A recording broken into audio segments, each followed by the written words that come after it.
Pickles అంటే ఎవరికి ఇష్టం ఉండదు చెప్పండి. అందులో నాకైతే బీభత్సమైన ఇష్టము. పికిల్స్ కానీ ఉన్నాయంటే 3 పూట్ల పికిల్స్తో తినమన్నా తింటాను. కర్రీ మాత్రం వేసుకోను. ఎన్ని కర్రీస్ ఉన్నా, చికెన్ ఉన్నా కూడా తినను. అంత ఇష్టం నాకు పికిల్స్ అంటే. ఇంకా ఈ ఎగ్ పికిల్ చూసినప్పటి ఎప్పుడెప్పుడు చేద్దామా అనిపిస్తానింది. అందులోనూ మా అన్న కోసం ఎప్పుడైనా ఎగ్ పికిల్ చేద్దాము అనుకుంటాను చాలా రోజుల నుంచి. అయితే నీసు వాసన వస్తుందేమో అని ఒక పక్క డౌట్గా ఉండి చేయలేదు ఇన్ని రోజులు.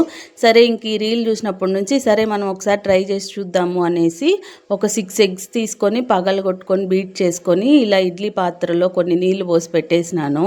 అలా పెద్ద పాత్ర పెట్టేసావు కదక్క, అది ఇరక్కపోలేదా అని డౌట్ మాత్రం అడగకండి. ఇరక్కపోయింది, ఆబ్వియస్లీ ఇరక్కుండా ఉంటుంది. అవి ఇరక్కపోయింది, కష్టపడి తీసినాను. మీరైతే చిన్న గిన్నెలు పెట్టుకోండి, నాలాగా అతి పనులన్నీ చేయొద్దండి. ఇంకా దాన్ని ఉడికిపోయిన దాన్ని తీసి కట్ చేసి పెట్టుకొని మీకు ఎంత సైజు కావాలో అంత సైజు కట్ చేసుకోండి. దీంట్లో మసాలా కోసము ధనియాలు, జీలకర్ర, ఒక 3 లవంగాలు తీసుకొని ఫ్రై చేసుకొని పొడి చేసి పెట్టుకున్నాను నేను. తర్వాత ఆయిల్లో ఈ కట్ చేసి పెట్టుకున్నాం కదా ఎగ్గు, అది వేసేసి బాగా డీప్ ఫ్రై చేసుకోవాలి.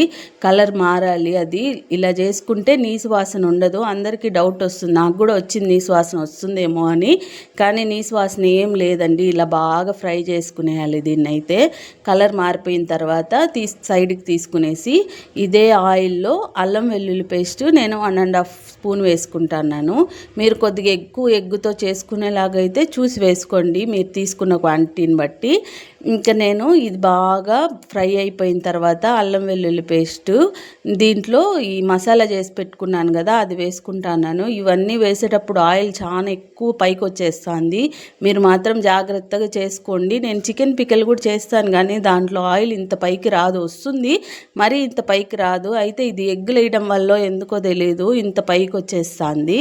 మీరు చూసుకొని కొంచెం పెద్ద పెనంగా పెట్టుకొని చేసుకోండి.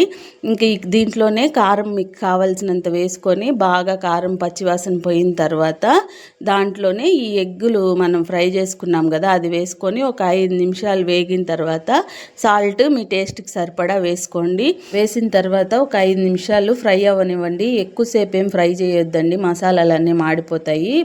5 నిమిషాల తర్వాత స్టవ్ కట్టేసి బాగా చల్లారాక నిమ్మరసం వేసి కలుపుకోండి. అంతే, టేస్ట్ మాత్రం బాగుంది. మరి నీచు వాసన అంటూ ఏం లేదు, అంత ఎక్కువేం లేదు, నార్మల్గా ఉంది. నచ్చితే లైక్ చేసి సబ్స్క్రైబ్ చేసుకోండి.